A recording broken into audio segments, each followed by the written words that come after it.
យើងទាំងអស់គ្នាដឹងហើយថាទ្រឹស្ដីនៃពុទ្ធសាសនាឬក៏ពុទ្ធវចនៈដែលបង្រៀនដោយព្រះសម្មាសម្ពុទ្ធហើយយើងជាអ្នកកាន់ពុទ្ធសាសនាជាអ្នករៀនធម៌យើងដឹងហើយថាព្រះសម្មាសម្ពុទ្ធគឺបង្រៀនយើងអំពីច្បាប់ហេតុផលកាលណាបើយើងជាមនុស្សប្រាជ្ញហេតុផលហើយនោះមិនឲ្យឈ្មោះថាយើងជាអ្នកកាន់ពុទ្ធសាសនាទេព្រះពុទ្ធសាសនាដែលជាសាសនាដែលល្អឯកលើគេនោះគឺមានច្បាប់ហេតុផលហ្នឹងឯងព្រះអង្គលោកសម្ដែងនៅក្នុងបដិច្ចសមុខបាទគឺថាបតៈកាលាគ្នាមានហេតុមានផលមានហេតុមានផលមានហេតុមានផលអញ្ចឹងហើយបានព្រះសម្មាសម្ពុទ្ធលោកត្រាស់សម្ដែងឲ្យយើងជឿនៅលើកម្មរបស់ខ្លួនកាលណាបើយើងធ្វើល្អយើងនឹងបាននៅអំពើល្អច្បាប់ធម្មជាតិនឹងរុញច្រានអំពើល្អមកឲ្យយើងវិញយើងធ្វើសេចក្តីល្អទៅកាន់អ្នកដទៃនរណាម្នាក់យើងដោយមិនចិត្តមិនចង់បានការតស្នងអំពីបុគ្គលនឹងក៏ប៉ុន្តែបើយើងធ្វើទៅបុគ្គលនឹងតែងត្រឡប់មកវិញគឺបាននៅសេចក្តីស្រឡាញ់យើងជួយគេបានអានិសង្សវិញគឺក្តីស្រឡាញ់រាប់អានពីគេនឹងវិញច្បាប់ធម្មជាតិនេះបើយើងធ្វើអាក្រក់ពិតណាស់យើងនឹងបានអាក្រក់បើយើងធ្វើល្អប្រកាសណាស់យើងនឹងបានល្អនេះព្រះសម្មាសម្ពុទ្ធឲ្យយើងបរៀនច្បាប់ហេតុផលកាលណាបើយើងប្រព្រឹត្តអាក្រក់បាបនឹងឲ្យផលយើងនៅបច្ចុប្បន្នឬក៏ពេលខាងមុខឬក៏ពេលណាមួយមិនខានអញ្ចឹងយើងត្រូវជឿជាក់ទៅលើកម្មផលខ្លួនឯងព្រះសម្មាសម្ពុទ្ធលោកសម្ដែងថាកម្មសទ្ធាឲ្យយើងជឿទៅលើកម្មពីព្រោះសត្វទាំងឡាយតែងតែមានកម្មរបស់ខ្លួនហើយយើងកើតមកយើងមានទ្រព្យសម្បត្តិក៏ជាកម្មនៃអំពើដែលយើងសាងពីបុព្វហេតុខាងដើមដែរយើងកើតមកយើងគ្មានទ្រព្យគ្មានសម្បត្តិគ្មានញាតិក៏យើងសាងពីអតីតជាតិមកដែរជាកម្មរបស់យើងកើតមកមិនមានអ្វីដូចគេយើងកុំតូចចិត្តយើងត្រូវគិតថា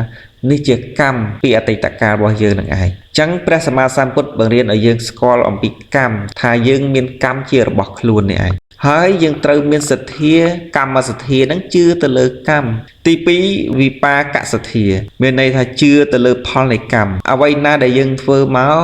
យើងទទួលបានលទ្ធផលបែបណាគឺកម្មដែលយើងបានធ្វើកម្មបច្ចុប្បន្នវាសំខាន់ជាងកម្មអ្វីទាំងអស់ក្នុងបច្ចុប្បន្នទៅថ្ងៃអនាគតយើងបច្ចុប្បន្នយើងត្រូវតែរៀនអំពីការធ្វើជាដុកទ័រទើបលទ្ធផលចេញមកជាដុកទ័របានបើយើងចង់ធ្វើដុកទ័រយើងទៅរៀនទៅធ្វើការជាគ្រូបង្រៀនទៅរៀនវិស្វករមិនខ្លាយទៅជាដុកទ័រអត់ទេអញ្ចឹងបើយើងចង់បានអីថ្ងៃអនាគតបច្ចុប្បន្នហ្នឹងគឺយើងត្រូវសាងវាទៅវាបានផលព្រះសម្មាសម្ពុទ្ធលោកសម្ដែងថាយើងសាងហេតុបែបណាផលក៏ទទួលបានបែបនោះដែរទី3កម្មសកតាសទ្ធាជឿថាសត្វមានកម្មជារបស់ខ្លួនយើងបានសុខក្តីទុក្ខវេទនាក្តីសុខវេទនាក្តីមានទ្រព្យក្តីមិនមានទ្រព្យក្តីមានអាយុវែងក្តីមិនមានអាយុវែងក្តីមានញាតិក្តីមិនមានញាតិក្តី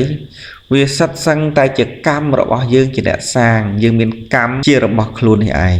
ទី4យើងត្រូវជឿទៅលើការត្រាស់ដឹងរបស់ព្រះសម្មាសម្ពុទ្ធថាលោកបានត្រាស់ដឹងនៅលើច្បាប់ហេតុផលមែនសត្វលោកទាំងឡាយតែងតែប្រព្រឹត្តទៅលើ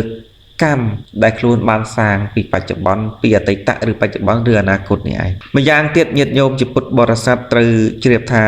មានរឿងនៅក្នុងធម្មបទដែលប្រពចំពោះ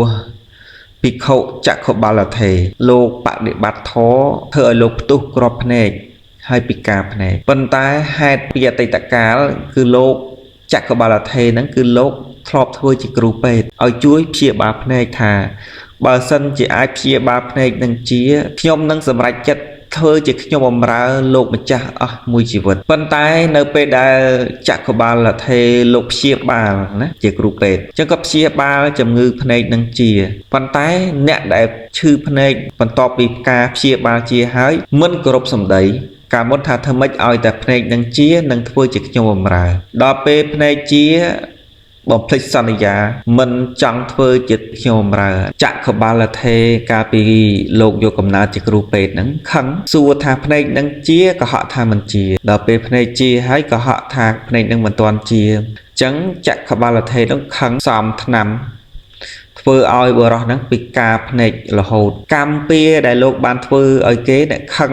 កំហឹងនៃការខឹងដែលគេថាព្យាបាលភ្នែកឲ្យជាគេធ្វើនឹងធ្វើជាខ្ញុំបម្រើដល់ពេលជាហើយក៏ហៅថាមិនទាន់ជាអញ្ចឹងលោកខឹងលាយថ្នាំ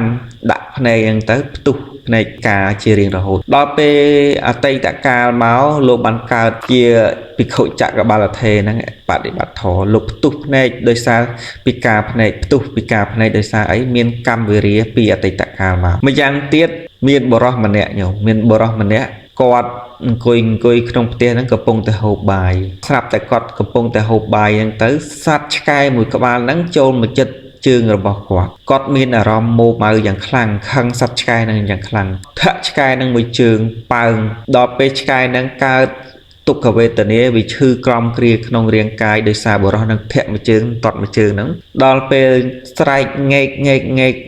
ដោយការឈឺចុកចាប់ឯបរោះដែលទាត់ឆ្កែហ្នឹងមើលឃើញឆ្កែស្រែករនាលដោយការឈឺចាប់មានចិត្តអាណិតអញ្ចឹងបោះបាយមកដុំយកទៅឲ្យឆ្កែទៅបោះទៅឆ្កែហ្នឹងក៏ស៊ីទៅដល់ពេលជាតិក្រោយមកបរោះដែលជាមនុស្សហ្នឹងគាត់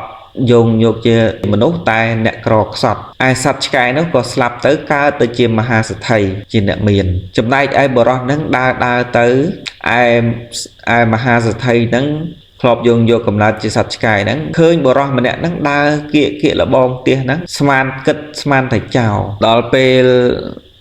ឃើញបរោះហ្នឹងស្មានតែចោលក៏ចាប់វាយបរោះហ្នឹងតម្រុំដឹងការពិតថាជាអ្នកដំណើរដោយមហាសេដ្ឋីហ្នឹងនឹកឃើញស្រណោះថាវាយមនុស្សខុសគិតទៅគាត់ក្រខ្សត់ហ្នឹងដោយសារក៏ក្រខ្សត់ទៅរកស៊ីនេះឯងអញ្ចឹងក៏